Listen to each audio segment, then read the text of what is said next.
दर्शकवृन्द, भुन्टी सिरियलमा अहिले भुन्टीको रूप धारण गरेर आएकी सुकुमायाले सबै आफ्नो नाममा जग्गाहरू घर आफ्नो नाममा लाल पूर्जा ल्याइसकेकी छिन्।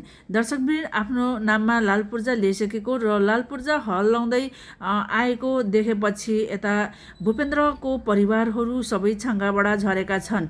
खाइ नखाइ कमाएको दुःख गरेर यति जोडेको सम्पत्ति अब सबै भुन्टीले लगी।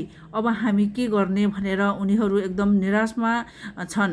दर्शकवृन्द, अब भुन्टीले के भूपेन्द्रलाई सडकमा हिँडेको देख्न सक्छन् त? यति दयालु स्वभावकी भुन्टी, कहिले पनि अर्काको दुःख देख्न नसक्ने भुन्टीले के आफ्नो परिवारहरू उनीहरू घर निस्केर हिँडेको र सडकमा भौतारिँदै हिँडेको देख्न सक्छिन् त? दर्शकवृन्द, अब भुन्टीले के गर्छिन् त? अब आफ्नो परिवारहरूलाई डिभोर्स भइसके पनि अब उनीहरूसँग मिलेर बस्छन् कि के गर्छन् त? भुन्टीले के सोचेकी छिएला? दर्शकवृन्द, अब यता भूपेन्द्रको आमा र बहिनीको पनि अहिले यस्तो हालत भइरहेको छ।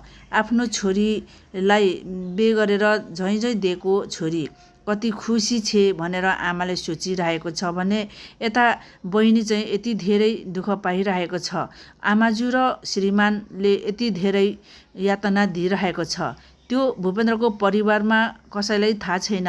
यता एउटा झड्को परिसकेको छ भने उता अब भूपेन्द्रको बहिनी भूमिकाको त्यो खबरहरू सुन्यो भने उनीहरूलाई फेरि नराम्रो झड्का लाग्ला। दर्शकवृन्द, किन भूपेन्द्रको परिवारमा यति ठुलो दशा आइलाग्यो?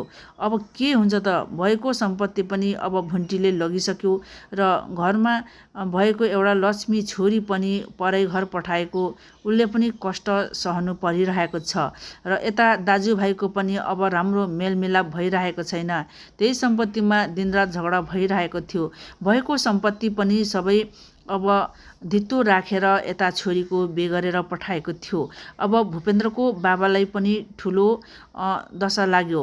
दर्शकवृन्द, किनकि आफ्नो छोराहरू नमिलेको कारणले र आफ्नो श्रीमती पनि त्यति धेरै राम्रो नभएकोले गर्दाखेरि यता अब सबै सम्पत्तिहरू जहाँसुकै बर्बाद भइरहेको छ। अब अनि के हुन्छ त? दर्शकवृन्द, अब धित्तो रहेको सम्पत्तिहरू पनि अब उकास्ने सम्भावना छैन, किनभने सबै अब भुन्टीले सम्पत्तिहरू लगिसकेको छ। अब यति धेरै दुःखमा परेका छन् अहिले भूपेन्द्रको परिवारहरू।